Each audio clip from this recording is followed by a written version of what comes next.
Hello and welcome to Game Theory. I'm your host, Sam Vecenie. Today, Andrew Schlecht is in the building first for a two-part episode. The first part is going to be Andrew talking about Isaiah Hartenstein, as well as Isaiah Joe and Aaron Wiggins signing extensions. Does this make the Oklahoma City Thunder the favorite to win the title? And then Bryce Simon and I are going to run through all of the moves that we missed yesterday when talking with Law Murray about Paul George and Klay Thompson. But first, let's hit the music.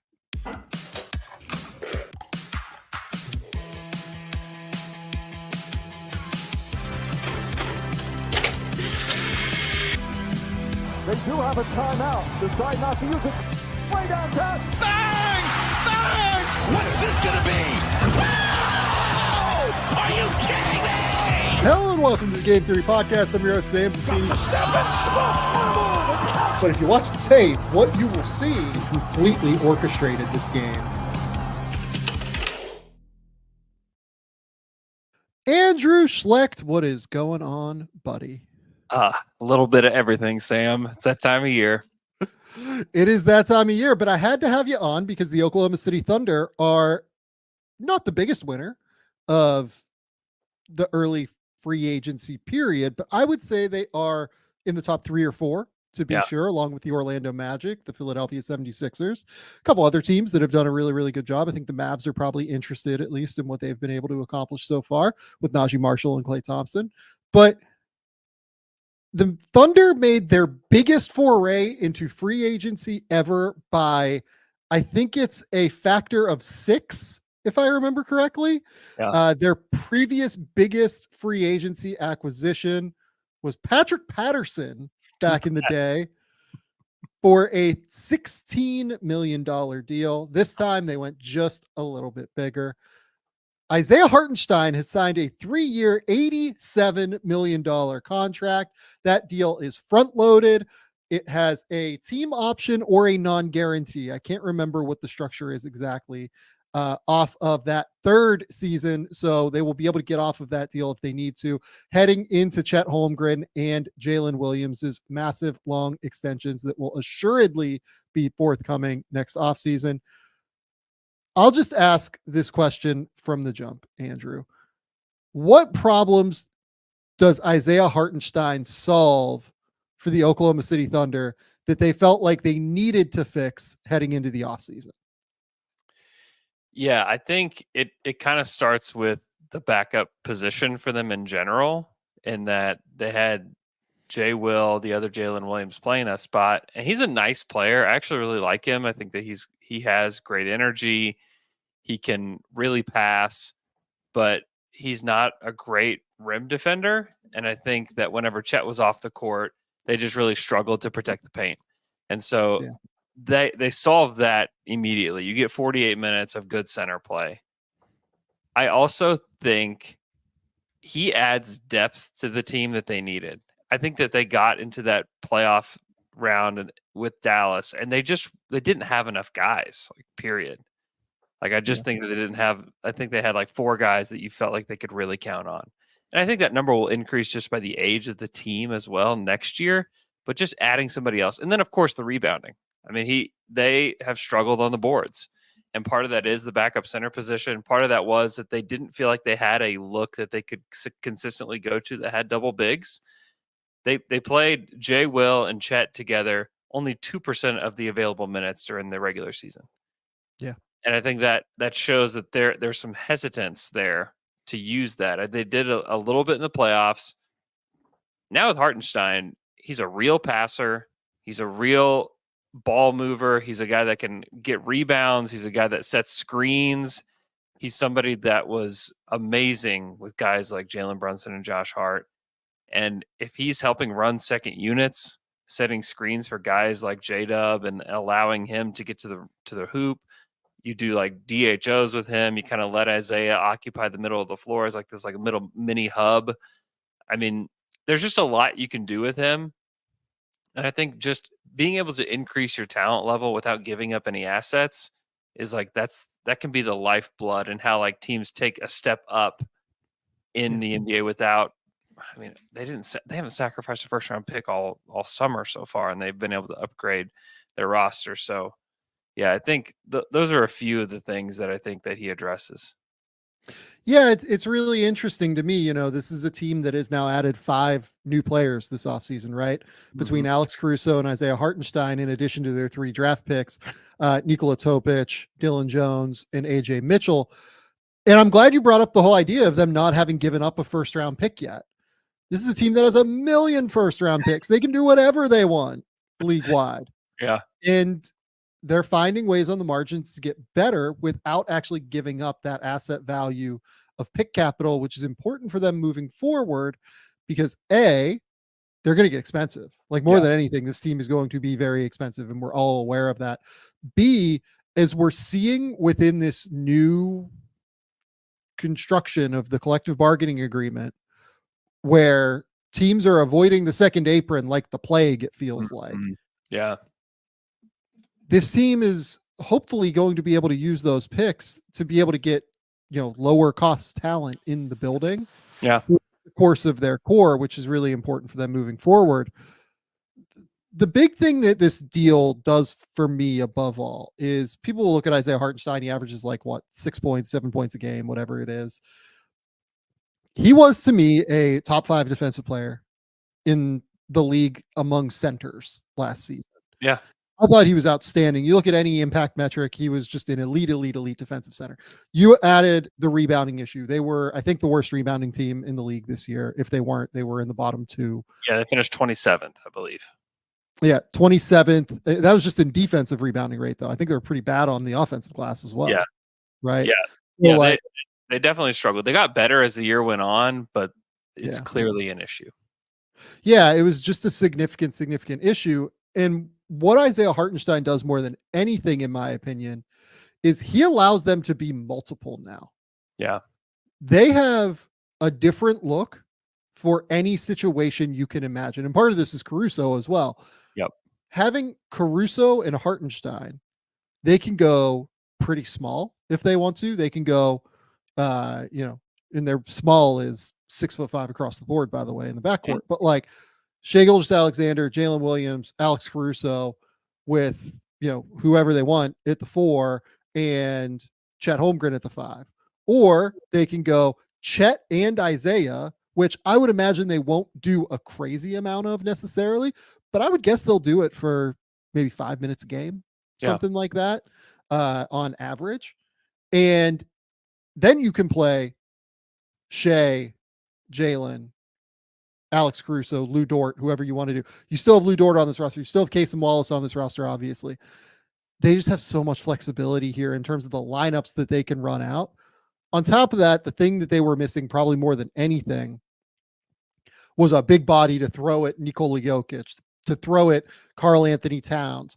Chet's going to be unbelievable. I think Chet's going to be, seriously, the level to which I think Chet's going to be unbelievable is Hall of Fame quality. I think his future is incredibly high as we continue to watch him grow and mature within basketball. But he's going to struggle early on in his career dealing with these types of players who can just move him, right? In playoff settings, who can hopefully get him in foul trouble.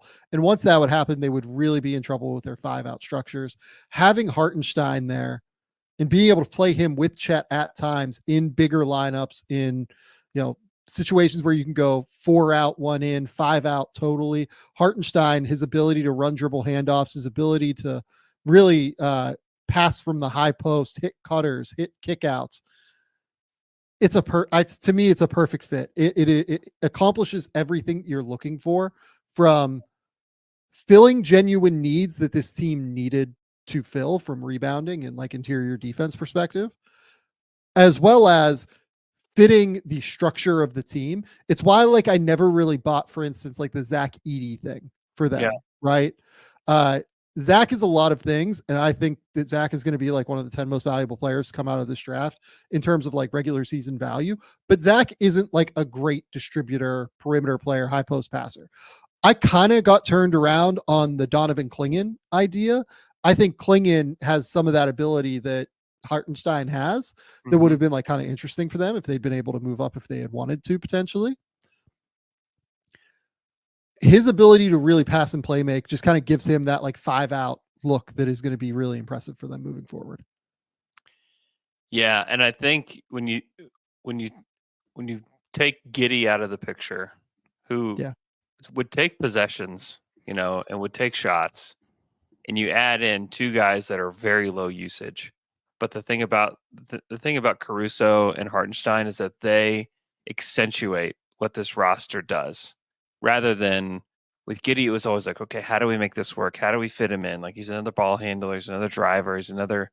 We got to get him his touches. We got to figure out how this works. It's kind of how it felt all year. And I think there was like a genuine curiosity about how to do that existed throughout the entire season into the playoffs. And I think they really wanted it to work. You don't really have to worry about that with these two. Like, these guys are pretty low maintenance players. They're guys that want to win. They know how to play the right way. You just kind of plug them in, and I think they're going to work really well. And they're not going to take shots away from guys. Because the thing about it is there's the Larry Markkinen stuff, and there's people that think like the Thunder could have acquired some kind of like additional, like, bigger usage scorer for them. And the thing with that was always that, man, you just kind of want to see what Shea, J-Dub, and Chet can do as a trio. Yeah. And the minute that you add a big name shot creator into the mix, well, you're taking something off the table for one of those guys. Yep. And ego comes into play, and like all the things about the NBA that kind of eat up a roster, you're just like fast forwarding that immediately. This actually allows things to slow down for those three, allows them to kind of find themselves a little bit, and gives them players that are going to take pressure off them defensively, and they're going to help them offensively. Because like two things they needed to do better in the playoffs was pass and relocate and get the ball back. And they just didn't do a very good job of that. And I think some of that was inexperience, guys that didn't really know what they were doing. You had these younger guys that had never been in the playoffs too, that are receiving the ball, that didn't quite know what to do with it either. So now you had two guys with experience. You get the experience of the playoffs for these guys, and you just have a roster that makes more sense now. Like, you look up and down the roster, like, there's not really a super weak link defensively. It's probably Isaiah Joe, who improved quite a bit last year.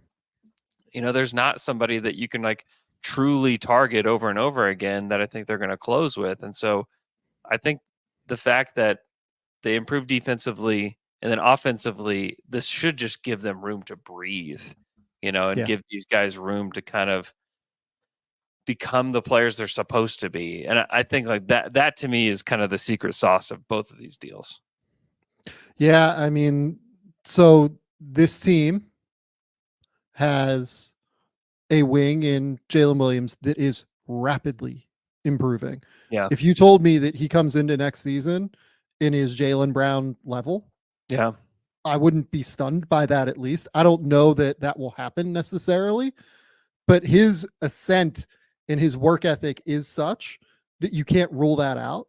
Yeah. They have Shea, right? Shea is at the very least like on Jayson Tatum's level, if not a little bit higher, certainly in the last two regular seasons at the very least. You have Chet Holmgren, who, again, rapidly ascending, looks like an unbelievable player moving forward for them. And you look at how Boston won the title this year, it goes back to that idea of being multiple in terms of lineup construction. They can go, 4 out around Al Horford, who can certainly shoot as a fifth man. They can go 2 bigs with Horford and Porzingis if you want to. They can certainly go smaller in the front court. They have the rim protection at all times. They have the elite level perimeter defense with, by the way, Jalen Williams, Alex Caruso, all defense guy. Certainly, Shai Gilgeous-Alexander is like this incredible like center fielder who does an incredible job in help defense across the board and is good enough certainly on the ball. Yep. And then you still have Casey Wallace, who is going to be an extremely high level defender as well. There's just so many different ways that they can solve this problem.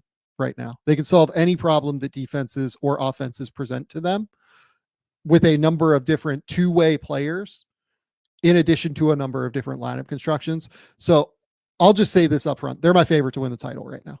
Point blank. Oh man. They are. Yeah. It's either them or Boston. I'll say that. I think them and Boston are about equal to me. Yeah. Yeah, and you just bake in the improvement like you talked about of these guys. And I just, there's part of you that like didn't want things to end so bitterly for the Thunder, where they like lose on this final play where you have a chance to go to game 7, and Shea like in the post game was like blaming himself, you know. Yeah. And those are moments, you know, just as like people, like we learn through failure, we learn through kind of stubbing our toe on things, and like just that's how we get better. You know, Yep. you don't get better just by everything being awesome. And so I really think that moment stung for them, like in a real way. And I think you already have like the work that these guys have put in has been tremendous. But I would not be shocked to see like that trio come back and like be quite a bit better just from the experience, and then just from knowing, like getting a taste of it and knowing that they were that close to getting to a game 7 and going back to OKC. And then like you just don't know what happens. And Yeah. so I think it's good for them to kind of taste their own blood in that way, and for them to go into next season and to get better. I like their depth. I think that like we haven't talked about the Isaiah Joe or Wiggins deals yet, which I think are tremendous. They get to Yeah. keep those guys. I do think that there is an appetite to give Cason Wallace more possessions as far as like creation and with the ball in his hands. And so I think that with the absence of Josh Giddey, I think there are going to be times where they try to give him those developmental minutes. Yeah. And I think that is another thing. There's a belief in Cason Wallace that he can be a lot more than he was, more than just like a spot up guy. More than, I mean, there were times where he was setting screens and, you know, rolling to the hoop and stuff like that. But I do think that there's more on ball opportunities for him that will exist next season, and they want to see if he can handle it. Yeah. No, I think that's right. I'm really, really excited to watch this basketball team. And the piece of that you brought up that I was about to transition to is the Isaiah Joe and Aaron Wiggins extension numbers. These are ridiculous numbers for these players. Like they get Isaiah Joe at 4 years, 48 million. They get Aaron Wiggins at 5 years. Is it 5 years, 40? 5 4 47. 47. 5 for 47. Yeah. That's so like, here's the reason that they can do that. It's because they're essentially adding, in Isaiah Joe's case, something like $8 million, $9 million to his number this season. Mm-hmm. And then Aaron Wiggins, they're adding essentially $6 million to his number this season. So in terms of like effective money, these guys are getting drastically more than what they would have had the team just decided to opt into their team option that they had on both of those players. Yep. Which in the long term gives both of those guys more financial upside, despite the fact that they're making a little bit less over the life of the deal. You have to remember that they're making $8 million more this year, which means that for Isaiah Joe, for instance, you can add $2 million per season over the life of his 4-year deal. If he had signed, you know, if he had locked into this number and then signed like a 4-year deal after, it's like the equivalent of like a 456 deal, basically. Aaron Wiggins, it's the same deal. It's like a 4, you know, what would that be? 1.2. So you'd be adding 1.2 times 6, you know, 4 or 553 deal or something like that, which the Wiggins number is the one that's like completely, like, I'm surprised by. I'm honestly a little bit surprised. Yeah. If I'm him, like, I get that he probably wants to be in Oklahoma City because they took care of him and developed him. But like, if I'm him, I might think that I have like starter upside somewhere. You know, like he could have been this year's Najee Marshall to me, right? Yeah. Where, you know, he goes out on the market and gets real money. But here's the thing: Oklahoma City just paid him like Najee Marshall. Yeah, they like did. Najee just got $9 million, and same deal. Yeah, they got about the same deal. So yeah. I thought Wiggins would get closer to mid-level, and probably maybe could have if he was out on the market. And then I thought that Joe could get probably closer to like what Lou Dort got, which is like 14, 15 ish. That's kind of where I thought this was going with both those guys. And some of it is, I just think the culture of the team, and that just like a desire to stay together and to do this together. I think like that really exists with this group. And I think that both those guys' willingness to kind of be team players in that way, both bodes well for the team moving forward. And just that, like, these are just rotation guys. Like, I think they've both proven that these are both valuable rotation pieces that can play. I mean, Wiggins had an amazing game 1 against the Mavs and was like one of the big reasons why they won that game. And then, like, we all know what Isaiah Joe does, and like he's an on-off maniac for OKC. And so it continues to give them like a different look when you add those guys in. And now that you have Caruso and Hartenstein, I mean, they just become like super quality depth pieces for you that for some teams might be their like 4th and 5th best guys. But, and part of the reason why I think that some people will pick, like you did, the Thunder to be a championship favorite is because these guys are like your 8th guys now. Like, this is like your 8th and 9th best player on your team. And when those guys are, and they're quality, very quality rotation pieces, I mean, that's how you get through an entire regular season without tiring everybody out like Denver did. You can spread the minutes out throughout the entire season. They actually did a really good job of that this past year, and I think they can do an even better job this go around. And so, yeah, and they're both really good guys too, like down to earth, just good people, and like good people to have around the locker room. So, you know, good on them, and their stories are just fantastic. You know, just knowing that, you know, Isaiah Joe was cut by the Sixers and got to the Thunder and now has this big NBA deal, and then Wiggins, the 55th pick in the draft, and he wasn't supposed to be here. This wasn't supposed to happen, and credit to him, and I give so much credit to Mark Daigneault for his development, because he knew exactly how to use Aaron Wiggins. He knew exactly how to put him in position to be successful, and it helped Aaron a tremendous amount. And I think that he's evolved and he's gotten better. And I think he's somebody that can continue to get better too. He's a very valuable piece. Do you know what ranking J-Dub is going to have next season in terms of salary on the Oklahoma City Thunder? Oh my gosh. It's probably embarrassingly low. I don't know off the top of my head though. He's going to be making the 11th most money. Oh my gosh.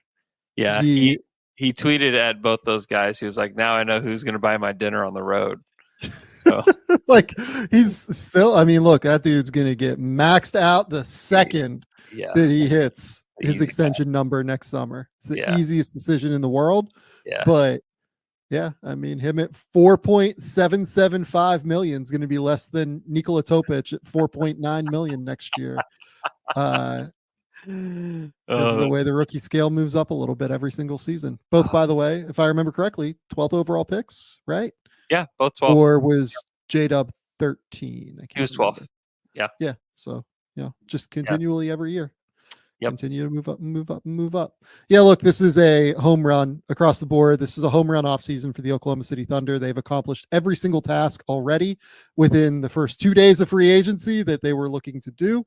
Yeah, this to me is, along with the Boston Celtics, the clear title favorite, especially in a Western Conference where a few of the teams, like Denver, is certainly taking a step back without Contavious Caldwell-Pope. Yep. Dallas, we'll see. Like, it's just a different team to me now. You know, replacing the high-end defensive energy of a Derrick Jones and, you know, the athleticism of a Josh Green with the elite shooting of Klay Thompson and, you know, the toughness that Najee Marshall brings. You know, Minnesota, you know, going to be integrating Rob Dillingham to an extent this summer, but losing Kyle Anderson in all likelihood. You know, a team that probably isn't going to take a massive leap unless Dillingham is this incredible player from the jump, which I don't know. I love the fit. I'll say that. I love the Dillingham fit to Minnesota. So yeah, like, this is just a really, really fun Eastern Conference or Western Conference that is going to be incredible to watch this season. And the Oklahoma City Thunder, I think, are going to be at the apex of that Western Conference. So, Andrew, do you have any other takes you have to get off your chest about free agency before we transition over to Bryce? I'm just kind of sad about Klay, to be honest. It just seems so strange.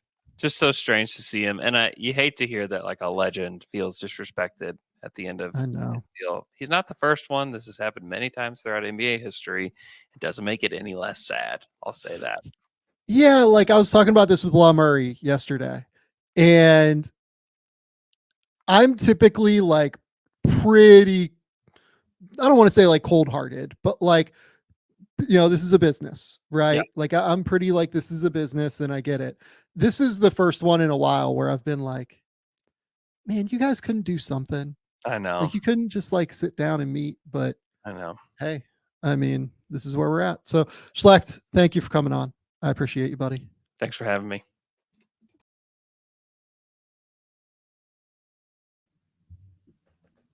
Bryce, what's going on, buddy? What's up, Sam? How are you doing? I'm good. You guys just got to see Andrew and I talking about the Oklahoma City Thunder for like 25 minutes, which is something that I enjoy doing with Andrew about as much as any team that I can talk to any single person about in the league. Andrew is just the best. Here's where we're going to go now, though, because we have a nice little mix of signings that have occurred over the course of the last 48 hours outside of the Paul George and Klay Thompson deals. If you want to listen to us break down the Paul George and Klay Thompson deals, La Murray and I talked about those deals yesterday. Go look at all of that. You can watch La and I talk extensively about those two things, particularly the Paul George deal. Where we're going to start, though, is the Donovan Mitchell deal. Donovan Mitchell has made his extension number official in Cleveland. He is there for 3 more years at least. He has added 3 years onto his deal. At 3 years, $150. It includes a player option for the 2027-2028 season. And I'm really interested to see now how Cleveland builds around Donovan Mitchell, because they can actually build around Donovan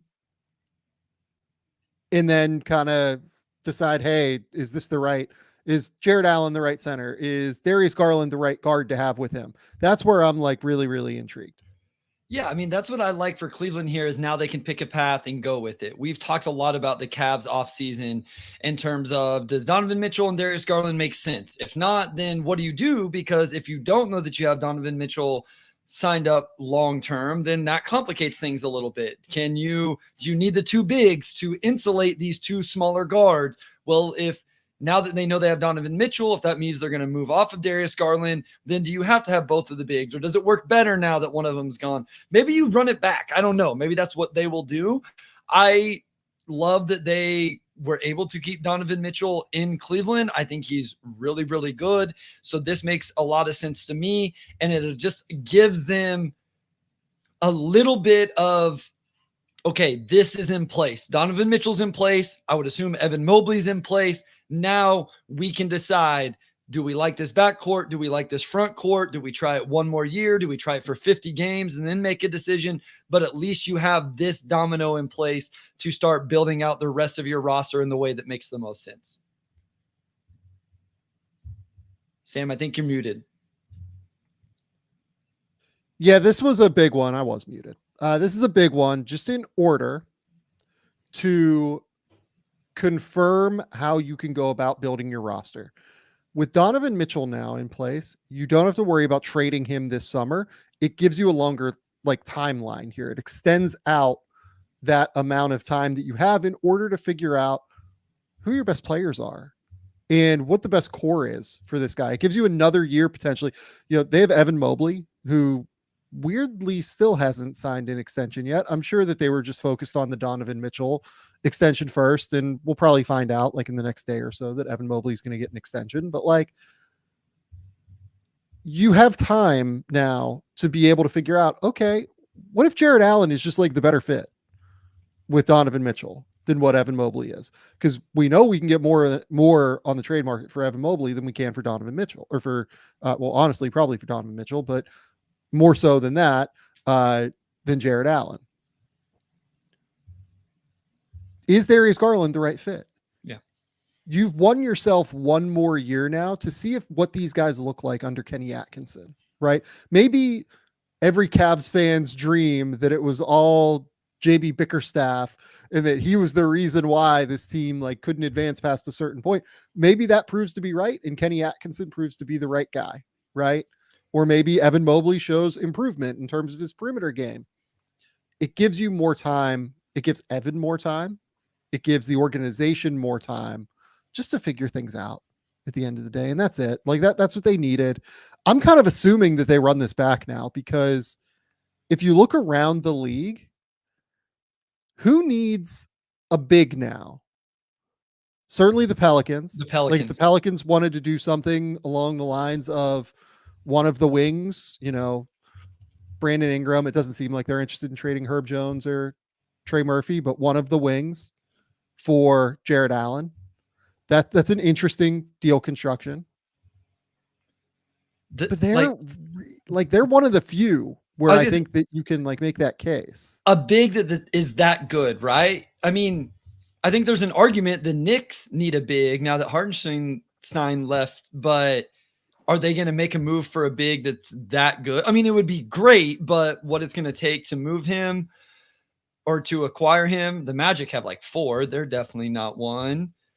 Who else? Nobody else in the East that stands out that's a contender. I mean, look, like the Bulls could just always use more talent, right? Brooklyn just signed Nick Claxton, so they're out. Charlotte has Mark Williams. It seems like they're pretty attached to Mark Williams. Look, like Detroit, it seems like is attached to Jalen Duren. I mean, like it's hard to find the team. There's teams hard to find a team. Memphis would be interesting, but they have Brandon Clark to bet, and they just took Edie in the top 10. There's teams that need, like the Lakers. Could the Lakers use depth? Sure, but are they going to make a move? And could they even acquire Jarrett Allen? Could the Kings use the rim protection of Jarrett Allen? Like, obviously they could, but it's like the Pelicans are the one team that really stands out to me that would make the most sense. Yeah, no, that sounds right. And then the other side of that is Darius Garland. Yeah. And, just again, looking around the league, there aren't a ton of teams that need lead ball handlers right now. Washington maybe, but they just drafted Bub Carrington. Like they could easily take him, right? But what are you getting in return at the end of the day? They just traded Denny Avdia. Like that would have been actually like a fairly interesting deal construction. Would have been like Darius Garland for Denny Avdia, like, and other stuff like that would have potentially worked. Orlando, it seems like, is going to go a little bit more into like the Suggs Caldwell Pope thing. Maybe they could decide to do something, but I don't know. Like I'm not sold that they're going to. A lot of the teams, it feels like that could have been in this market. Maybe you could sell me, like, again, just from a talent perspective, Detroit does it, but I don't think that they will. Maybe Brooklyn, like, is another team. They're the one. I was going to bring up Brooklyn and Washington, but are those teams? I love the idea of him there for those younger teams, but are they in such a rebuild that I'm not saying Darius Garland's on a bad contract, but do they want to lock in that type of money right now with where they're at? Maybe they would. Maybe it would be worth it for Brooklyn to bring this guy in and just let him cook and know you have him locked up long-term and just get an early piece of the rebuild a couple years before, right? And I don't think Darius Garland goes there and makes that team and completely takes you out of the Cooper Flagg, Ace Bailey sweepstakes, right? I don't think it's just going to be that big of a difference.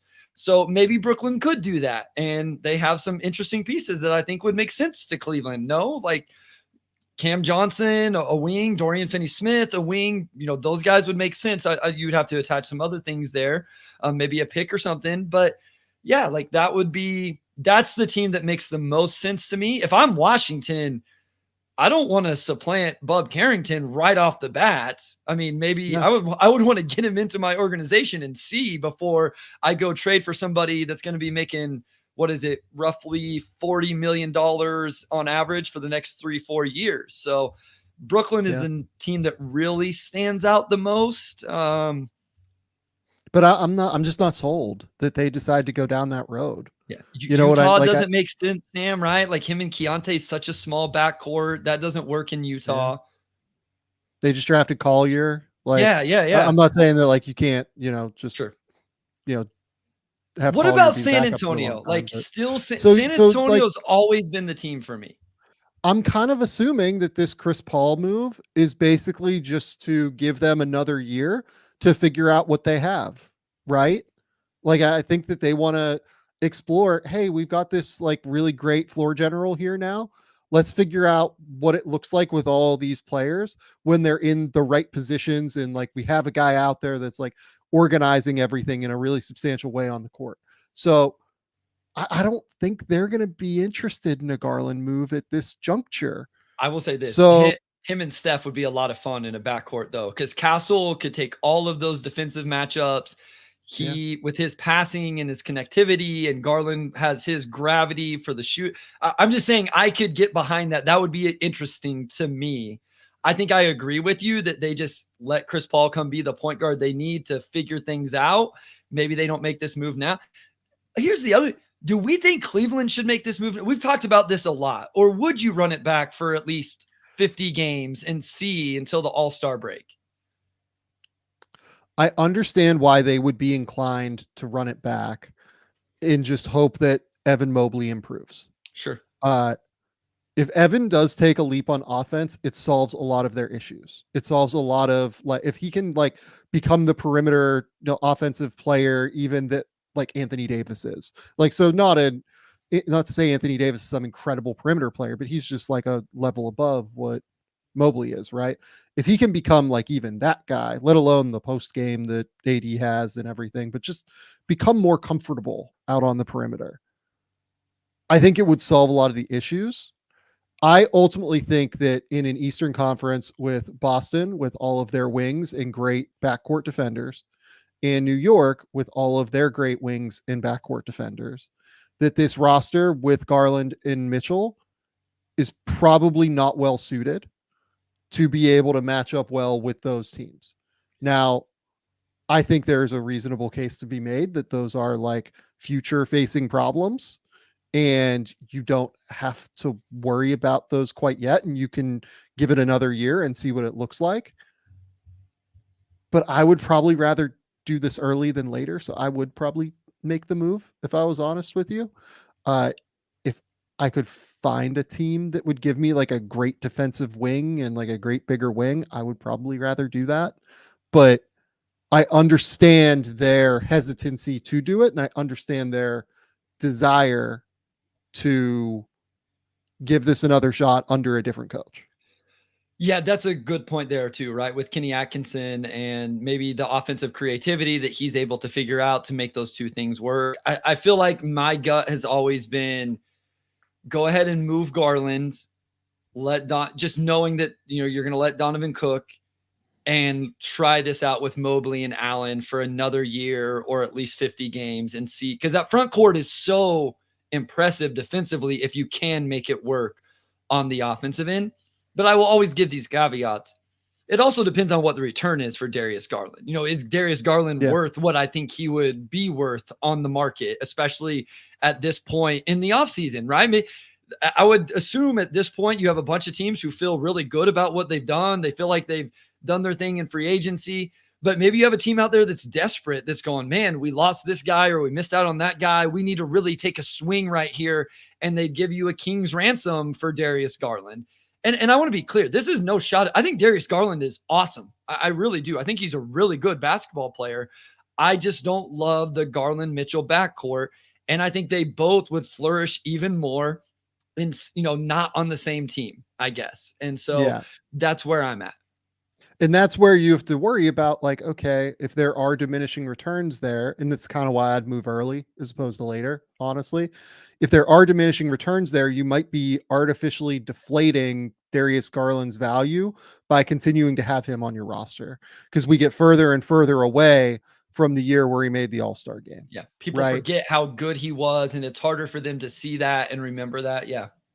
Yeah. And look, like, YouTube user in the comments brings up the Spurs and Cleveland can make a deal deadline, move Paul to a contender, trade Garland to the Spurs, and then that asset can go get Cleveland what it needs, like in a weird 3-team construction.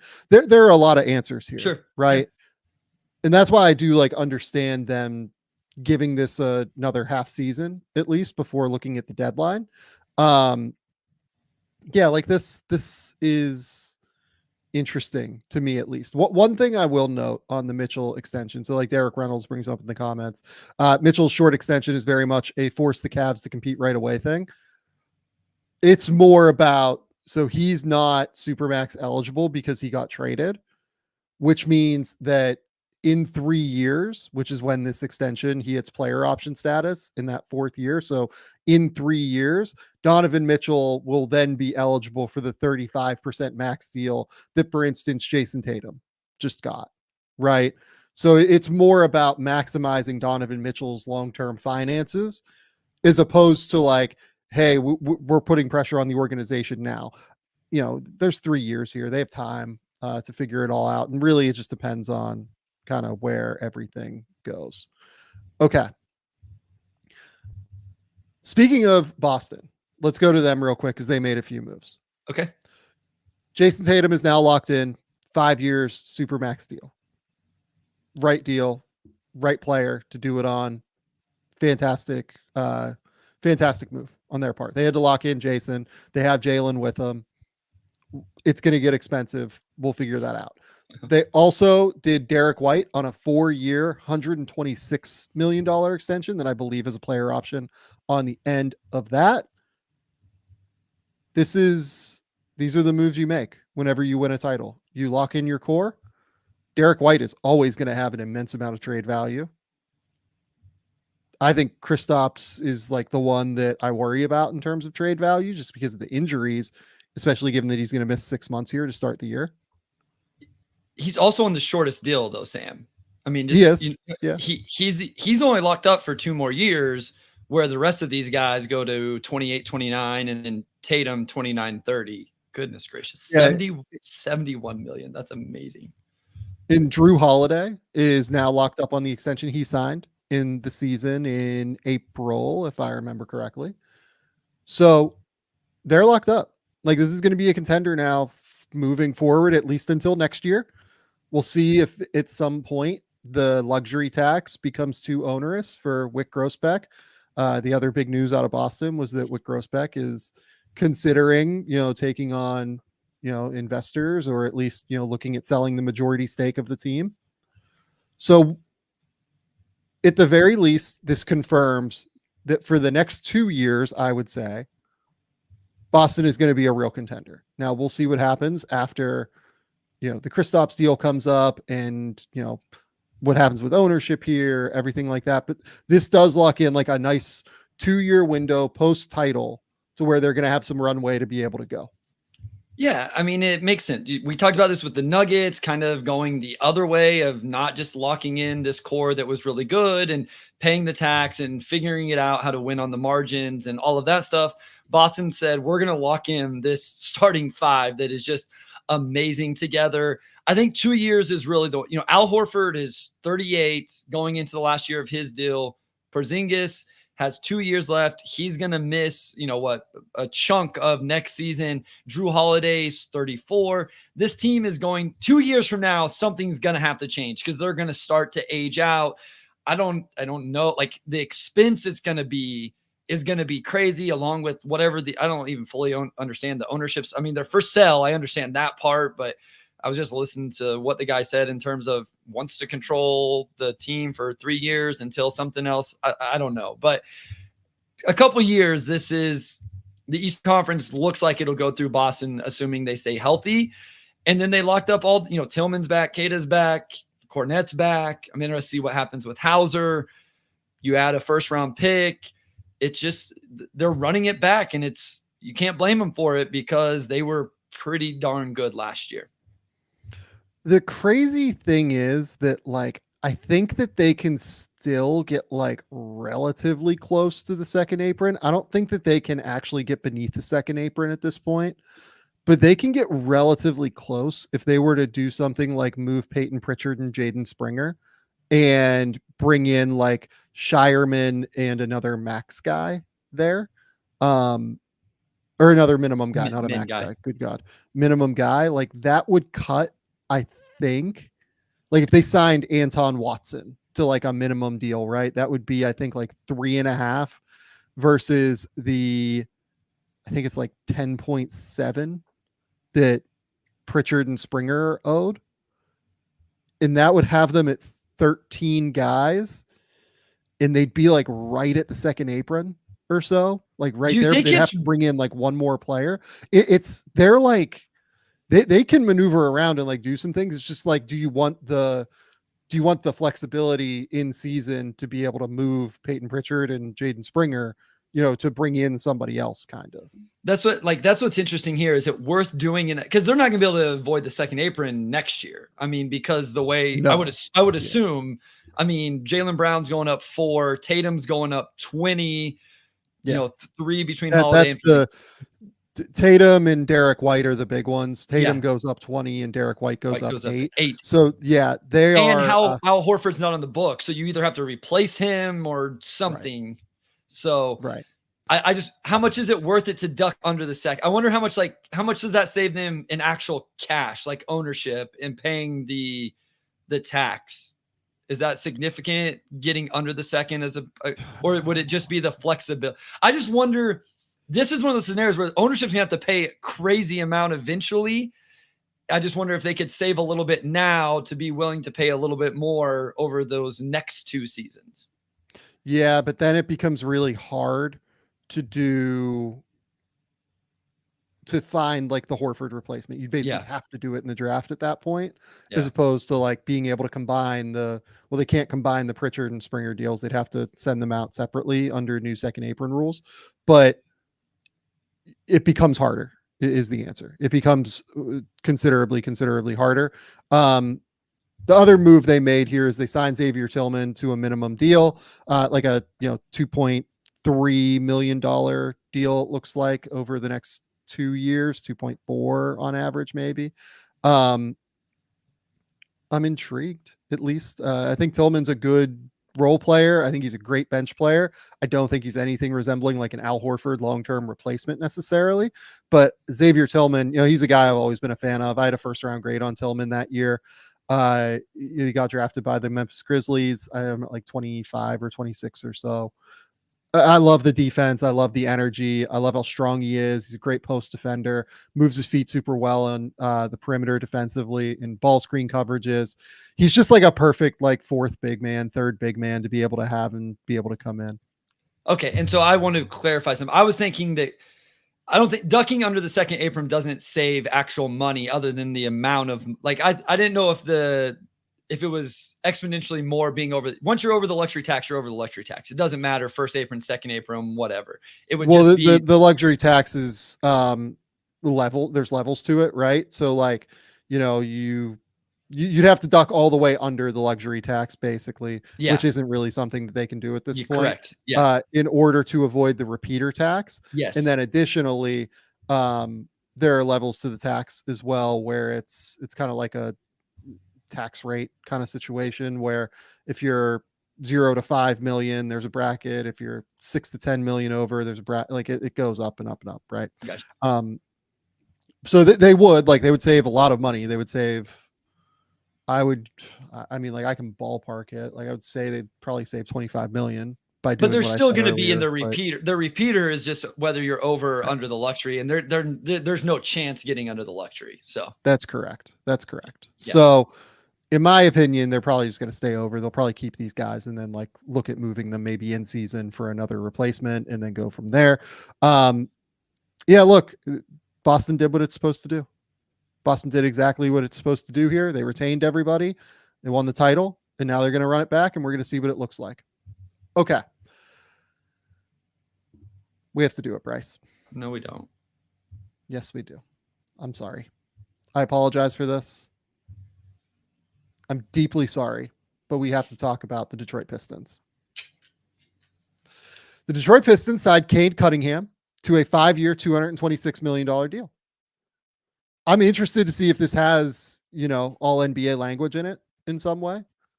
I'm interested to see like if they, decide to include that, or if this is just a straight 5-226 deal. If it's a 5-226, I think it's it's great to have avoided the Rose Rule language. It's really, really important for them to have avoided that. But this is the deal you have to sign. This is the deal that the Pistons have put themselves into. And this is a deal that I commend them for. Like, I think they did a great job getting this done, and you're just betting on Cade Cunningham now. Yeah, I mean, I don't think they didn't have a choice. So my other thing with the escalators and all of that, if Cade becomes what you need to become to hit those escalators, I'm not that worried about it. Like, if he ends up being that type of player, then I'm fine. So I think they're in a situation where they have to kind of give Cade what he wants. I don't think you want to play around and make him unhappy, or else you really start this thing all over anyway. So I don't think the Cade Cunningham deal is the one that you want to talk about here at the end of the day. Yeah. So Tobias Harris signed a 2-year, $52 million deal. I don't want to be overly negative on this. I think it's like a pretty egregious overpay. It's 2-year deal. Do we know if it has a team option or anything yet? You would know this better than I do. It does not. It's a straight 2-year deal. Okay, so I'm not excited about that. But it's an egregious overpay. It is, like, I think Tobias Harris is worth like $14-15 million a year. Something like that. Maybe like the mid-level. Okay, so that's what I was going to say. If you take Detroit out of the NBA this offseason, what do you think Tobias Harris gets? Because I was like, you know what? Maybe he would get 20. And then the more I thought about it, the more I was like, I wonder if he actually just ends up having to take the non-tax MLE. Do you think he gets more than that? I don't. Personally, I don't know who would have given him that. Yeah, like who would have given him 20 million? It's even. Yeah, or who would have given him 18 or 20, right? Because like that's the middle ground here. Orlando's not doing that. No. Oklahoma City wasn't doing that. No. Utah's not gonna, like, I don't think he makes sense in Utah with who they have right now, like in general. So like Utah's just like, if Utah was to move Lowry, and maybe we'll talk about that at the end a little bit, there would be a case, I think, for them having space, but there's no reason for Detroit to play against that market. You know what I mean? Yeah. I mean, and so that's it. I think that we're playing in that way. I mean, obviously yes. He wasn't going back to Philly. Yeah, Philly was done as soon as they signed Paul George. So like I don't want to get overly negative about this. Tobias Harris is a fine player who will solve the shooting issue that I have been begging them to solve for a long time. He is a genuine, like, 3-point shooter who can hit somewhere between 38 and 41% from three most years. Last year, he hit 35%. But if you look back over the course of the previous, 6 years, he was at 39% from three. His issue, I will say this, he is not a volume 3-point shooter. Yep. Like, I think people have this idea that he is, a guy that can, just fire from three all the time. He doesn't really do that. Like, he had a year in LA where, like, yes, he did do that. And he had a year in Philly where he took 5 threes a game. But the last, 3 years, basically, he's been at 4 threes per game. And this year he was at like 3.7 while playing for a coach in Nick Nurse that would have loved for him to be chucking those threes up. Right. So I think that there is, like, you do have to guard him out there, but the release is a little bit slower and you can close out a little bit later on him, but you do have to guard him out there. That's the important thing. It's a fit that is necessary and helps them. He will start for them. He will help facilitate growth in Cade Cunningham.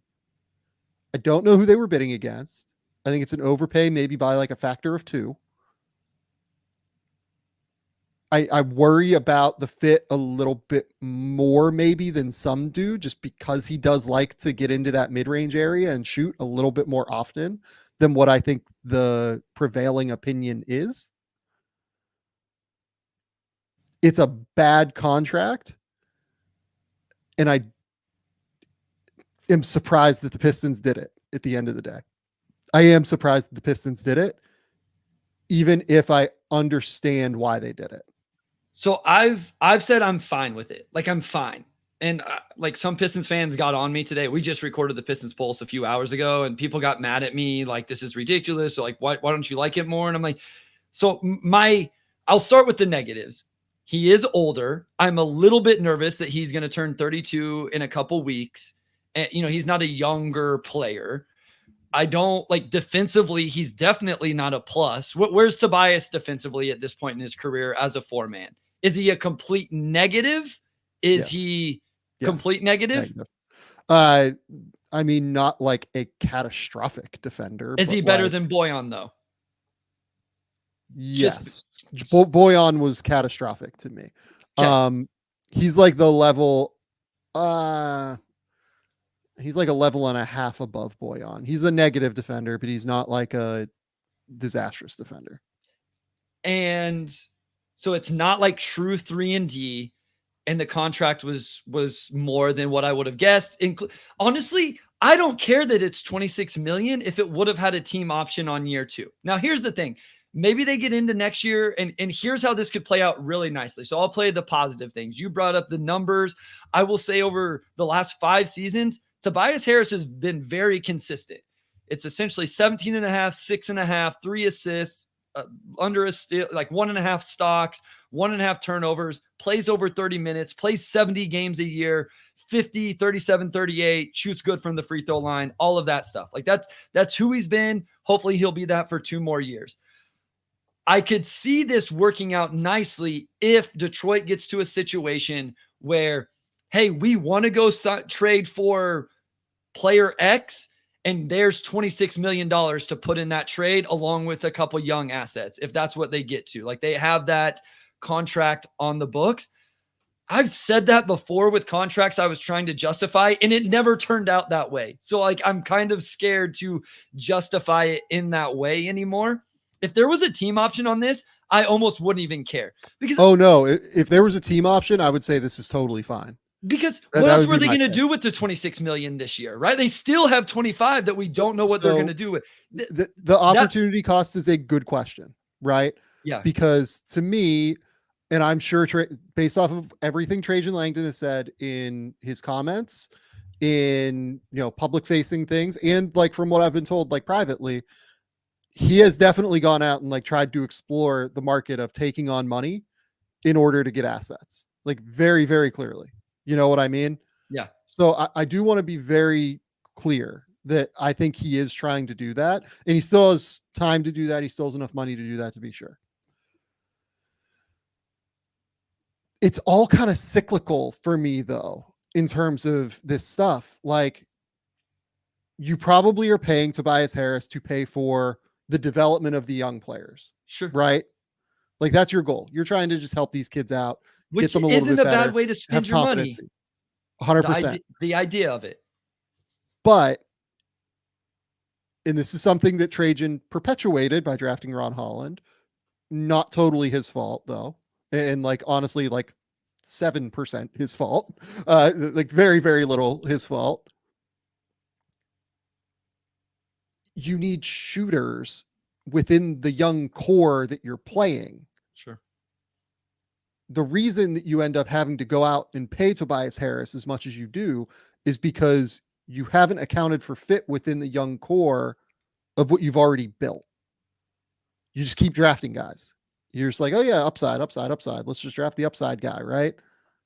But you need to account for fit within how all of this works, because fit is what ultimately fosters the development of all of these young players together. And instead, now you're forced to go out and pay Tobias Harris 2x what he's worth, right? And on top of that, like, you're blocking minutes from Ron Holland to Sar Thompson, everything like that. that's why drafting young players that fit together is important, because if they're good enough to play together, they can all like learn together and figure it out on the fly together. And, yeah, you're going to go through losses and everything, but you're eventually going to figure out, what you have, right? Now, because they have to play Tobias Harris probably 30 minutes a night, right? That's 30 minutes at the 3 and the 4 that, Asar Thompson is unavailable for Asar Thompson, is unavailable for Ron Holland, is, unavailable for, whatever they're going to do with Isaiah Stewart, because I'm truly interested in that one. Is he just like the backup, like swing big man, right? Which is what he should be. Maybe. Yeah. It's what he should be. No, I agree with you. Like, I think that the price point they have him at now, 15 million, that's like totally fine to be like the swing big man for this team, right? Do you look to move him? Maybe that's what you do. Maybe you look to move Isaiah Stewart to, honestly, like a really fun move would be moving him to the Pelicans, right? That's another like center answer to me for New Orleans. Like, is there a world where you could take back? I mean, like, here's the fun one. The problem is that, like, I would love to take it back, like, bad salary from New Orleans, but like CJ McCollum is still like pretty good at basketball, right? As soon as the DeJounte trade happened, I started thinking about CJ for Detroit, just as this off-ball bucket getter, floor spacer, play as a spot up guy. Defensively, that would be so horrendous between, what they would do this offseason. But offensively, you would be able to figure out about some of these guys. So, yeah. Maybe there is like an Isaiah Stewart, CJ McCollum deal that would make sense for everybody, right? Yeah, I don't know. My problem with this, and obviously CJ, is I think Isaiah Stewart's finally getting in the role that he should be in the NBA, and I think that's a valuable role there. Yeah. The one thing I'll say about Tobias is there are no true fours on this team. Well, Asar needs to be a 4 right now because he can't shoot. But I do think that this is a role and an archetype that the Detroit does not have, so he fits there. And I don't know who else on the market would have made sense. And I think in some ways, as bad as this roster is, somebody could say, well, you take that 26 million and go sign 2 guys or 3 guys. They have too many guys to play to have done that. So I think putting it all into one guy makes sense. I'm fine. I'm fine with it. It was fine. It's fine. That's where I'm at with it. We'll see. We'll see if I hope he doesn't age. Maybe I'm a little bit nervous about that after watching it happen with other guys. And he does turn 32 in just a couple weeks here. The one thing I will say, like, he was awful in the playoffs, but he's been very consistent in the regular season. And his 3 playoff runs before this, he was really good stats wise, 18 points, 50, 38 shooting splits, 37 minutes a night. And the Detroit's not going to sniff the playoffs while Tobias Harris is there. So as long as he can do and replicate what he's been doing in the regular season, like if he does that and then they use him as a trade matching next year, Sam, this ends up being okay, right? If he averages 17, 6.5 on 49, 37, 88, and then he's attached to a couple assets to match salary in a move, like, we don't look back at this and go, oh man, that was catastrophic. What's the catastrophic outcome? What's the super negative outcome that worries you here? Is it him aging? Is it like that? Yeah, he was really bad in the playoffs, Bryce. No, he was like unplayable by the end of his tenure in. But was that because of age? Was it because of pressure in the playoffs? What, like that's my thing was, I don't you know what I mean? That's what I'm trying to figure out. I was like, what's the, obviously him it's not all, being to me, good. it's all opportunity cost, right? Like it's what else could you do with this? And it's hard to find an answer to that. I'm not going to dispute that. But to me, like it all cycles together in terms of you feeling like you need to do this in order to foster the development of the young guys because you're not building the young roster in the proper way. You know what I mean? Like you're just blocking minutes. You're, continuing to, build improperly kind of. The thing I'm trying to find now is like a deal where, is there a way for them to take back bad salary involving like an Isaiah Stewart deal? Like, could you move like Isaiah Stewart to the Clippers and take back like the PJ Tucker and Norm Powell money or something like that? So here's my thing. Like Norm Powell, aren't you starting to block JI though between Tim Hardaway Jr. and Oh, Norman? 100%. To me, you'd just be like, you'd be trying to move Powell immediately after that. Okay. Is there like a 3-team weirdo construction where Brooke Lopez goes somewhere, Isaiah Stewart goes to where do I want to send him? I want to send him to Milwaukee. Maybe you could send Brooke Lopez to New Orleans or Houston, send Isaiah Stewart to Milwaukee. That way they would get like a more versatile defensive big, which seemingly might be what Milwaukee wants. Not to say he's better than Brooke. He's nowhere near as good as Brooke. But like, is there a way that you could, and then you end up taking back like the Pat Connaughton money in some way where like you get like a first round pick from Milwaukee somehow? In future assets. Yeah, like you get back future assets from Milwaukee, like Milwaukee, Detroit, and a third team that wants Brooke. Is that something that could feasibly land? Yeah. I just go back to, here's the one thing I'll say about that. If Isaiah Stewart gets moved, I want to know who the other big coming to the roster is, because I need another 5-man on this roster outside of Jalen Duren, and preferably one that either really protects the rim or really spaces the floor. Okay, so what if we did Steven Adams coming back? What if we sent Brooke Lopez to the Rockets, which was the rumored thing last year? You send Isaiah Stewart over to the Bucks, right? The Bucks get to save a bit of money. You send Pat Connaughton to the Pistons. You give them like a future for whatever future first that they can trade. I don't even know if they can trade a future first, to be honest with you. It's a crazy thing. Well, Houston's the team that would need to give something up in this. Yeah, maybe you get maybe you get one of these firsts that Houston has, right? That's what I'm saying. Like right in this one, Milwaukee's giving up Lopez, but getting Stewart and off Connaughton, so they're saving money there. Maybe they give up like a second or something, but then Houston's getting the best player in the deal. Like they're the ones that should give up a pick, right? Yeah. So maybe it's that. Like maybe that's how you swing something like this is, the Pistons take back whatever bad money is on the books from these teams. And I mean, man, that's valuable for Milwaukee. Like if they could get off the Connaughton money, like they would love to do that, I'm sure.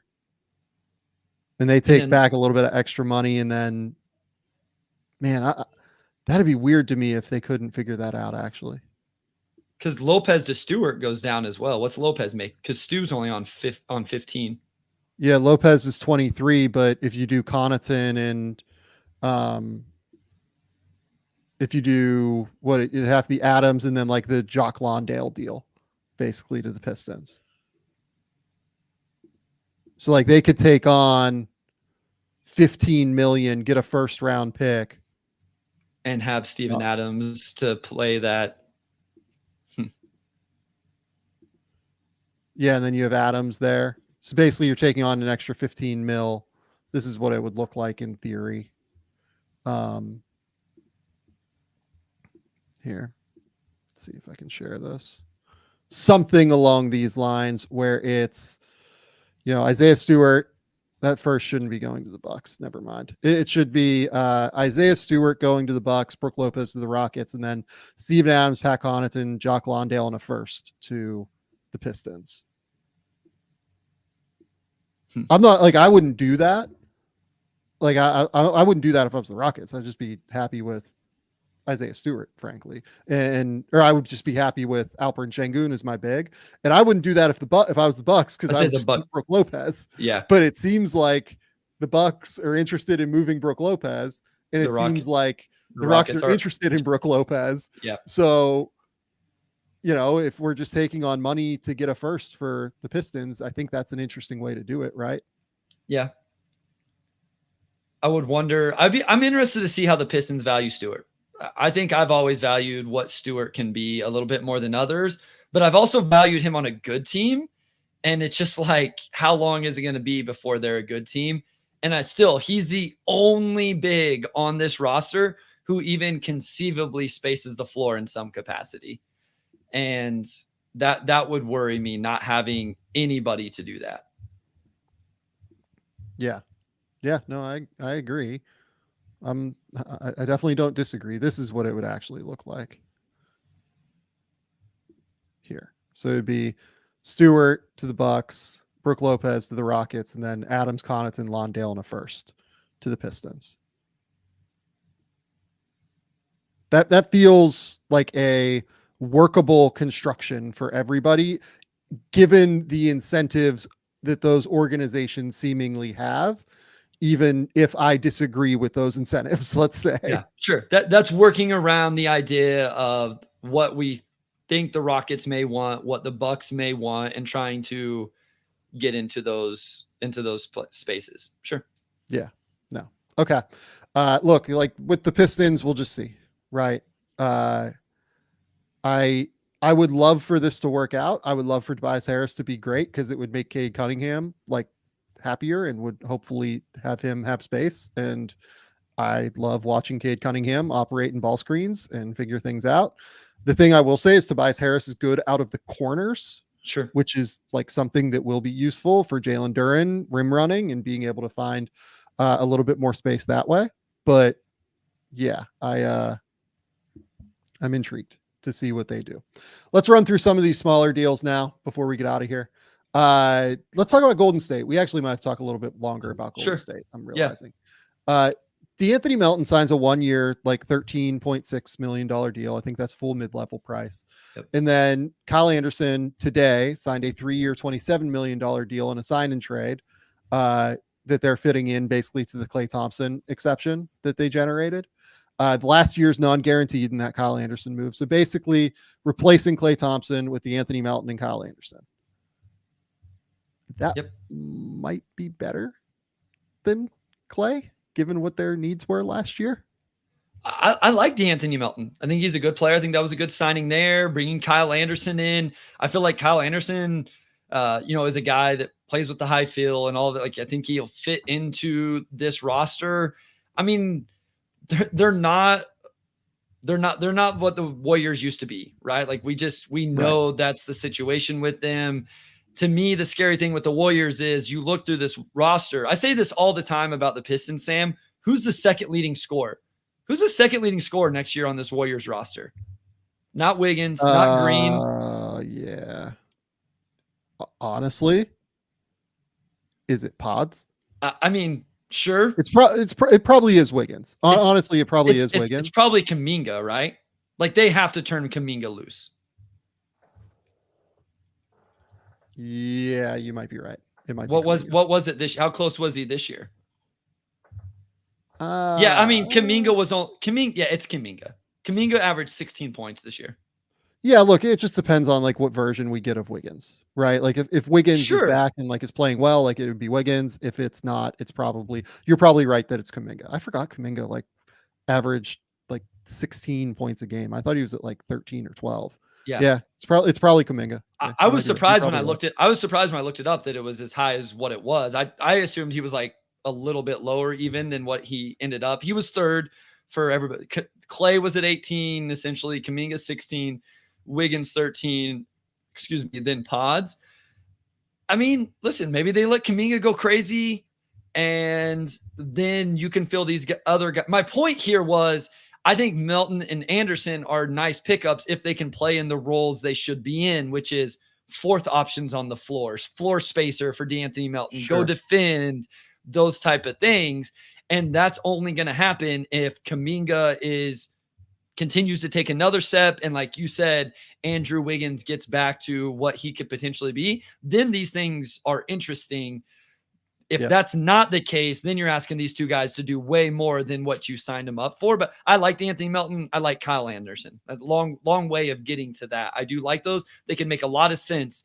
This really hinges on the young guys, right? Steph staying healthy, Draymond getting, playing basketball, Wiggins getting back to it, and then Pods, Kuminga, Trace Jackson Davis doing stuff off the bench. Maybe Moses Moody finally gets a chance here. And then some of those things hit. All of those things aren't going to hit, but some of those things hit. And then you have two veterans to come in and be really good role players. So the Moody one is interesting to me because I think Moody is actually like quite a good fit now with this roster. Whereas before I felt like there was a lot of overlap with what Klay Thompson is, with their backcourt being Steph, Pods, Melton. I think Moody is actually like quite a nice fit at the 3. I think you do actually need Moody spacing now. I would imagine that he'd play like a pretty real amount. Yeah. Kuminga is like kind of the swing piece here to me. The upside is enormous. Like the scoring is very real. When I watched him last year, I was like, I guess the reason I thought he scored as, right around like 12 or 13 per game was because I thought he only played like 22 minutes a game. And I realized, oh no, he played like 26 a night by the end of the season. And was moved the scoring up commensurately, right? He really might average 20 a game next year. Like he is a sick athlete who can really go. They need him to, like they need him to go score. I hope they turn these guys loose. I would be fascinated to see. And Steph needs this from them. I thought Steph he looked a little bit worn down towards the end, and he can still average 25, 26 a game, but I would love, you're losing 18 points a night from Klay Thompson. Say what you want about Klay Thompson, but you're losing 30 minutes and 18 points a night. You're losing 9 points a night from Chris Paul. So you're losing 8 points from Dario Saric. There are points that need to be made up here. And I think Kuminga and Moody are the guys. I love Pods. Maybe he can take, a little bit more, but I think Kuminga and Moody are the guys that have to take a lot. And then Melton can come in. Like I said, I like those two guys, but they got to be in the right roles to really give the correct value.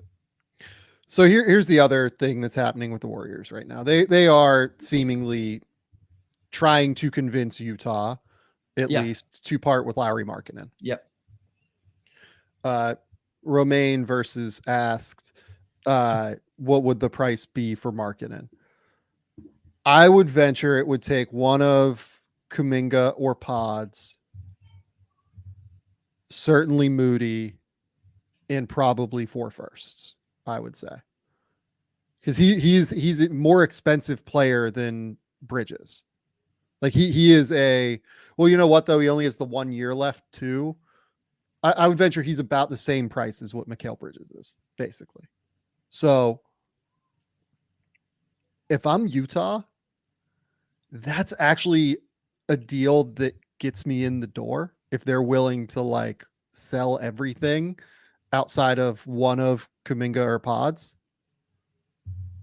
And the reason for that is like, I wouldn't mind shorting this Golden State team long term. Sure. Yeah. Just given where they are, right? Like given that, you have $80 million or whatever, $70 million tied up in probably $80 million tied up in aging Stephen Curry and Draymond Green. You have Andrew Wiggins' money still on the books. You've just got a lot of things there to do, right? Like you have a lot of flexibility there to be able to bet against them. I feel like, yeah, I guess they could go out and sign free agents or Golden State. People might want to play in the Bay, but I don't know, man. That's the one where if they moved him, that makes sense to me. And I get why Golden State would do it, like just wanting to replace Klay and, get a younger version of it. And, he's obviously way different than Klay, more of a big, but I would understand it on both sides to some extent. And I think that's actually one deal with Utah where I'm like, okay, if I'm trying to short a team's draft picks that could theoretically get in this, like I don't want to short Oklahoma City's. No. I could maybe, if Oklahoma City's willing to get in the mix, I could maybe short the Clippers picks. That's kind of interesting to me. Yeah. But yeah, I mean, I'm intrigued. you'd almost take. That's an interesting option. I'd almost take less Warriors picks in the future than Oklahoma City picks. Like it would take me less just because I feel like with Steph at 36, Draymond at 34, Lowry makes a ton of sense there. Like I love the idea of him there. It's just, once it's over for those two, is him and who did you put in the deal? What actual players did you put in the deal? One of Pods or Kuminga and Moody plus the picks. So it's like, is Lowry plus Kuminga enough to usher in the next, iteration of this Warriors team? Or is it, to me, this would almost be like, we're trying to do this one time, for the next 2 years, next 3 years. Yeah. And then we're going to have to trade off Lowry once Steph and Draymond are completely done and all. Yeah. And the other thing you could try and short are Hawks picks, right? Like those are the interesting options on the market to me. You could try and short Hawks picks from San Antonio. You could try to short Golden State picks from Golden State, or you could try and short Clippers picks from Oklahoma City. Like those are the ones that get me in the door, at least if I'm Danny Ainge and Justin Zanuck. You know what I mean? Like those are the ones where I'm like, okay, if I'm moving a guy that I think is like a top 25 player in the league, I need those kind of picks, basically. The ones that have like a super high upside and they would have to be like unprotected essentially. Those are the kind of deals that get me in the door, I would say. Yep. No, that makes sense. Yeah, we'll see. We'll see what Utah does with Lowry. I think that they should try and renegotiate and extend him this summer if I'm them. You're hoping that, like, I don't think he makes them so good that they can't tank this year. So I would be trying to do that. And I'd probably try and move like Clarkson or something like that. Even though the thing about Jordan Clarkson is he's like an unbelievable guy to like have in a locker room. Like literally everybody will tell you that. So like, you don't want to move too many of those guys away, but yeah. Okay. The Clippers have made some moves to account for Paul George departing. They have signed Nick Batum to a 2-year, $10 million deal. Derrick Jones to a 3-year, $30 million deal. They're going to sign Chris Dunn, seemingly, according to Chris Haynes, and then Mo Bamba on a 1-year minimum deal. Look, these are all, the kind of deals that make sense for the Clippers. They're all tough. They're all defensively minded. I'm sure Ty Lue is going to love having like all of these players on the roster.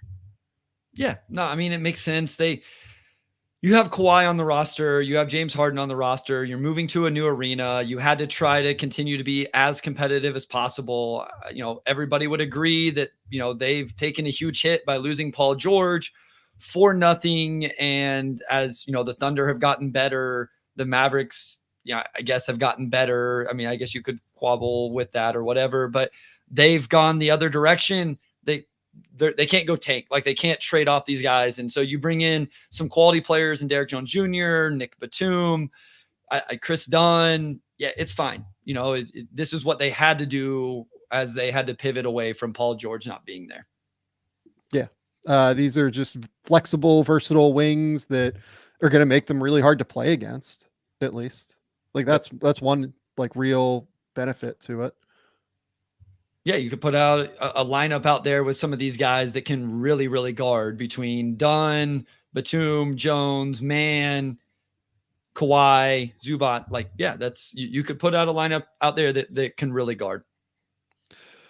Jalen Smith signs a 3-year, $27 million deal. Look, I'm not like the biggest Jalen Smith fan, but like undeniably he's improved a lot over the course of his last couple of years.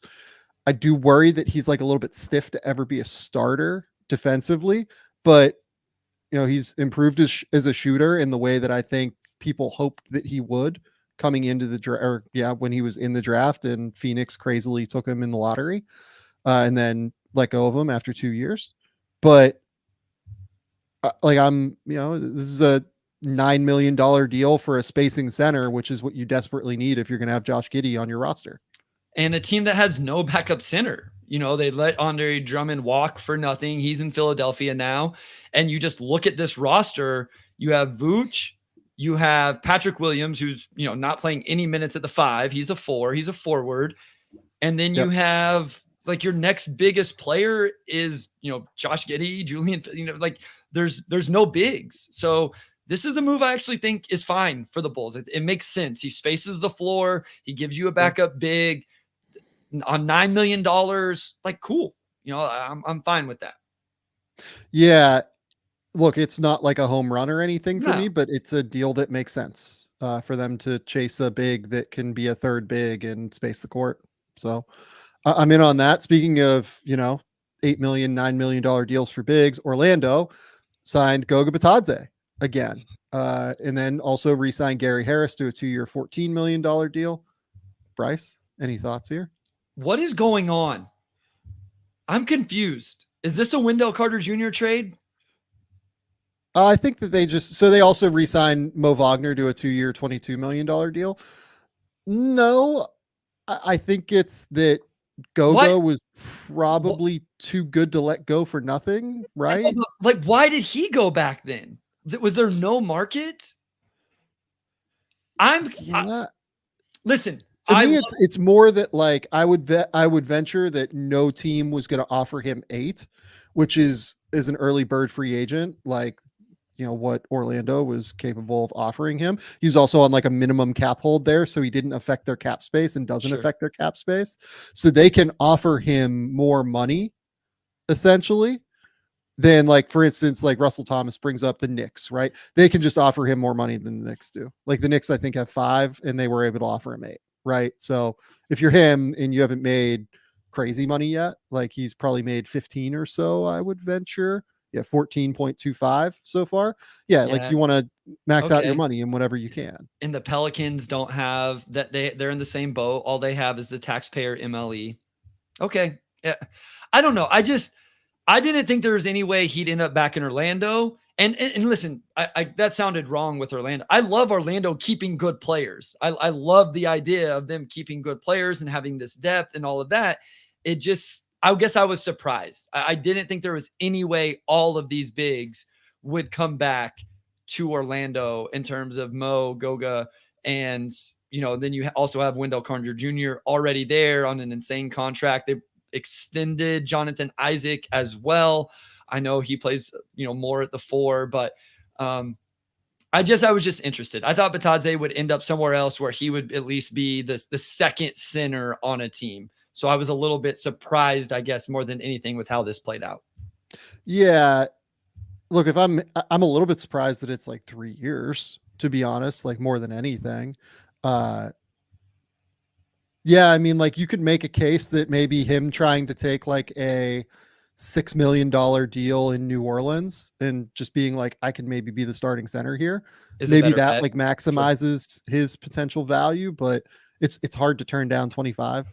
I would guess, especially in Florida, where, you know, the taxes are a little bit better for other guys. So, and I mean, I guess for Orlando, it's not a bad deal to have on your books. It's a tradable asset if you need it. You know, so yeah, I guess it makes more sense than I thought. Depth, like, if you move Wendell Carter as well. Depth, yeah. I mean, again, this really came down to when he kind of fell out of the rotation, I just assumed he would move on and get a chance somewhere else. Maybe that's what I'm more surprised by than Orlando bringing him back.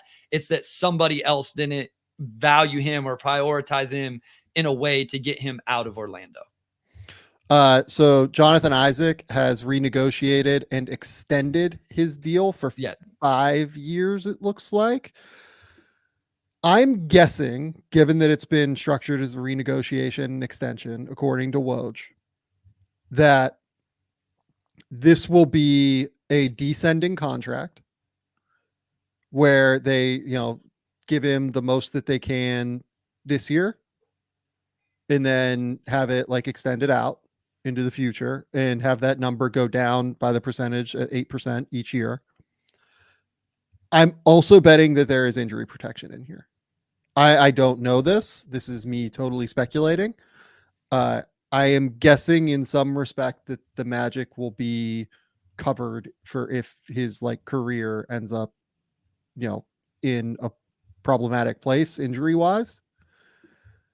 Look, Jonathan Isaac, if he's healthy, is worth like way more than this, I think. I know he averaged like 7 points a game last year, but when he's healthy, he's one of the best defensive players in the league, like point blank. So is depending on the injury protection. It's kind of why I didn't bring him up initially with the Magic. Like it just really depends on the injury protection and like how covered they are in that respect. Because that's just like something we don't have information on yet. I like the idea though of giving him the most money that they can for this year coming up before they have to pay Paulo and Franz and Jaylen, and then having that number descend if you want to keep him on your roster, which it seems like they do. Yeah, no, he's a real interesting player, defensive impact. I would not be surprised, like you said, if there's some injury things that are involved in that one. Yeah. Was really like pretty solid in the playoffs, like played over 20 minutes a night, and like they started him at center, right? Like he's just very versatile on the defensive end in a way that is very, very helpful. Okay. Yeah. He shot 37% on almost 4 attempts from 3 in the playoffs as well. So, I mean, you add that aspect, in the regular season, 38% on much lower volume, but that's a real valuable player if he can space the floor and then provide the defensive impact that he's capable of. Yeah, and you're just hoping that as he gets further and further away from those catastrophic injuries that he had, that he keeps getting more athletic and stays healthy. Whether or not that occurs, we'll see. But it's an interesting bet to take given the structure of what the deal is going to be. I'm assuming based off of the way it's been reported. Yeah. DeLon Wright to Milwaukee, sure. Good guard depth, defensive guard. He was a guy that we talked about at the deadline that I thought they should have targeted, right? To go get him now is smart. Aaron Holiday, 2 years, $10 million. I'm a little bit surprised that they did this just because you draft Reed Shepherd. I think Reed's going to be able to come in and play immediately, but maybe they just wanted the backing. Drew Eubanks, 210 to Utah is like kind of baffling to me. I think he's very clearly a minimum center. And honestly, like maybe not a center I would want, but sure. Utah. I think that's all the deals that we've got here, Bryce. I like the DeLon Wright move. I think that makes a lot of sense for them, giving them that depth there. Is there a guy left that you're interested to see? I mean, DeRozan is the biggest name. Yep. There's quite a few teams left with the non-taxpayer MLE. 1, 2, 3, 4, 5, 6. Not as many as I thought. 7 teams with the non-taxpayer MLE out there, 6 or 7, something like that, depending on. Is there names out there that you really like that fit into that kind of? Sure. So the big names left here, look, like LeBron, whatever LeBron's going to do. So let's just remove him from this conversation. Yeah. DeMar DeRozan's a big name for sure. I am fascinated because it seems like the Bulls are probably going to go in a different direction. Where does he slide in? Can he figure out a spot to slide in? Is it like a 1-year deal, right? Tyus Jones is a name that I'm really interested in tracking. Gary Trent is a name that like I don't know where he ends up. Buddy Hield, obviously, like coming off of a really strong start to the season and then like a very poor end of the season, like middle end basically.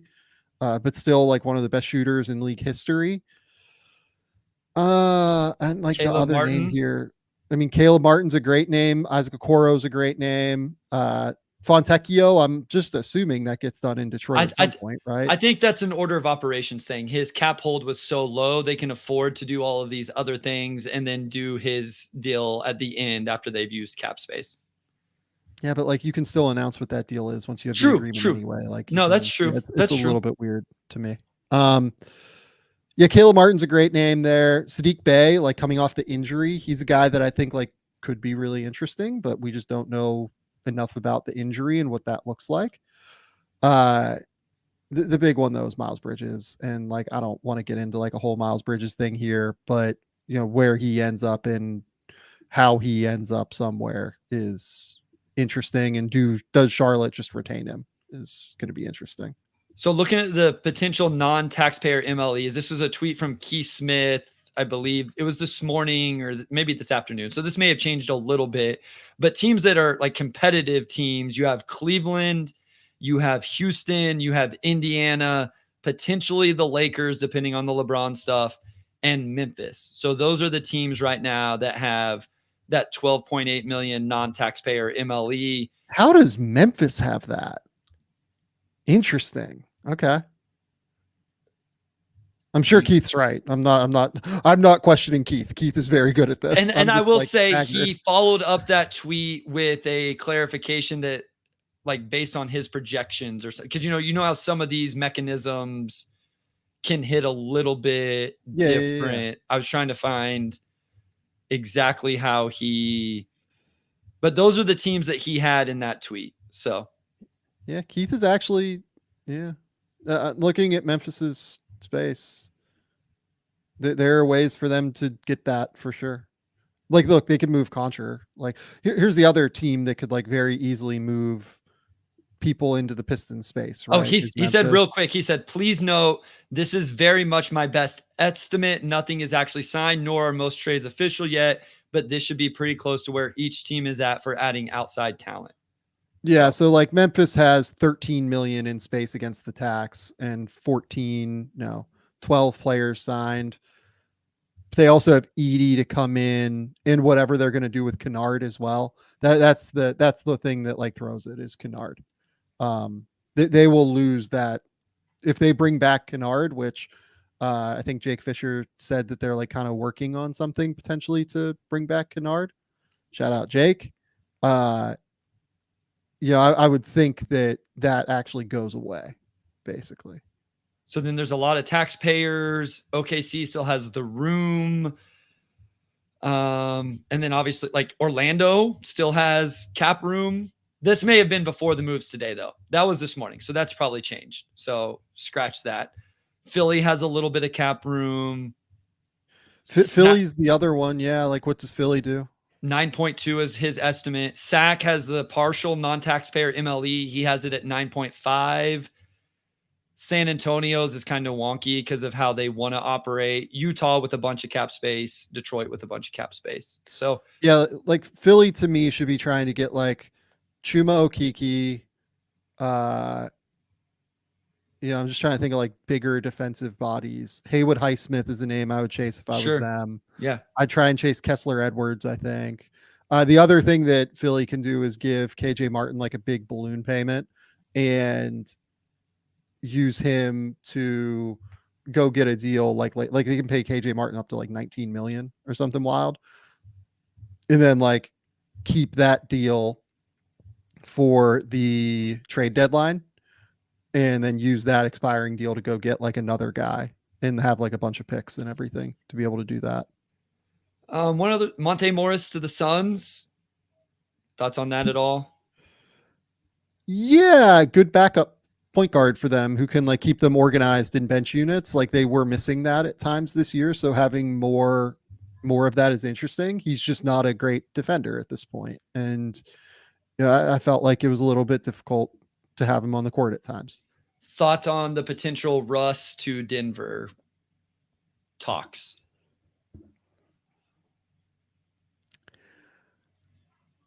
If Russ is going to work, I'm intrigued by having a spacing big like Jokic around with him. And Deron Holmes like as a backup, like spacing big with him. I do worry about like kind of upsetting the apple cart a little bit there, where like this is a team that has had such good chemistry and synergy recently. And I don't mean this negatively toward Russ's like personality at all. I just mean it in terms of like on the court, Russ is a force of nature. Yes. Fair. Like he's just a very, very, pushing the ball up tempo. Like he's going to have the ball in his hands. That's who he is. So it's a little bit of a different player type than has worked for them, I guess is what I would say. Yeah. And lastly, I'm sure you have thoughts on James Wiseman to the Pacers. Yeah. If he's going to rehabilitate whatever, is left of his talent, I think that that's the best possible place to do it. He is so bad in ball screen coverages still that I don't love it for Indiana, because Indiana was also not particularly good in ball screen coverages this year, especially when Turner was out. So that would be my worry. But in general, yeah, like I'm happy for him, I guess, that he's going to get another shot. And I'm happy that it's such a perfect fit. Like catching lobs from Tyrese Halliburton and Andrew Nembhard in that offense, like that's the thing I think he can do. So yeah, I mean, look, we're look at, he's probably a minimum guy. Like, we'll see where it goes. Yeah, no, I thought that was my thought with him as well. Like, hey, if there's a place that's going to work playing there in Indiana, I don't know that where the minutes come, but maybe he come, if Isaiah Jackson, whatever, maybe he fills into that role and he actually gets a chance. He's like pure depth big here. Yeah. Like there's no, like, I would imagine they would play Obi Toppin at center over him, or like play certainly Isaiah Jackson over him for sure. Yeah. Like to me, it's like pure depth big, and we'll see where it goes kind of thing. I would imagine that it's not like a big investment or like a big role that they're anticipating for him. Who are your favorite? I mean, I know OKC is, like who's off seasons thus far. We still have a lot. There's still a lot of stuff to go. And so like, that's why I'm not going to ask you like, who's the favorite in the West and stuff like that. Like, I don't, we still got some things to shake out outside of Oklahoma City, those resignings, the Caruso, Hartenstein, is it the Mavs, the Magic, the Sixers obviously have to be in some capacity with Paul George. Is there another team? It's the Sixers in Oklahoma City so far to me. They're the two teams that I think have lifted themselves in a big way right now. They're the two teams. What do you think about Dallas's then? Dallas, I think, is going to have to change its style of play, like kind of in an intriguing way. Like you're going to have to run more like sets kind of to get the most out of Clay. And that could be really good. And then like defensively, I just don't know what Dallas is going to do. Right. Because their starting lineup has to be Luka, Kyrie, Clay. Like that has to be what it is in the backcourt. And then PJ and Lively. Right. So you're bringing Najee off the bench probably. I think that has a chance to be like a catastrophic defense. Like as a starting unit, as your five that you're going into games with in all likelihood. But if you can kind of mix and match around it a little bit better, I like their flexibility still. I just worry that having Clay like implemented at all times into that group with Kyrie and Luka might be a real issue on defense. Even if like I think that the shooting is just going to create like so much gravity for those guys on offense. Like they might like really blow away teams on offense. Yeah, I mean that's incredible offensively. Can they hold up defensively in those minutes? Be even more important for PJ Washington, and then the rim protection from Lively and Gafford, because like if PJ has a good shooting season, they might like set the record for offensive efficiency. Is kind of where I'm at, especially if Lively like takes another like step forward. And if Najee off the bench is able to replicate what he did spacing the floor, and if Quentin Grimes is able to come back and replicate what he did his second year with the Knicks, not as much what we saw last year. They do have some interesting defensive pieces off the bench, right? With Dante Exum, potentially with Grimes, Najee Marshall, like, I know there's been Dennis Smith Jr., about rounding out this roster as another piece there at the guard position. So maybe they could mix in some defensive pieces there off the bench. But yeah, maybe they can just blow people out offensively with their starters and then start to mix in some better defense.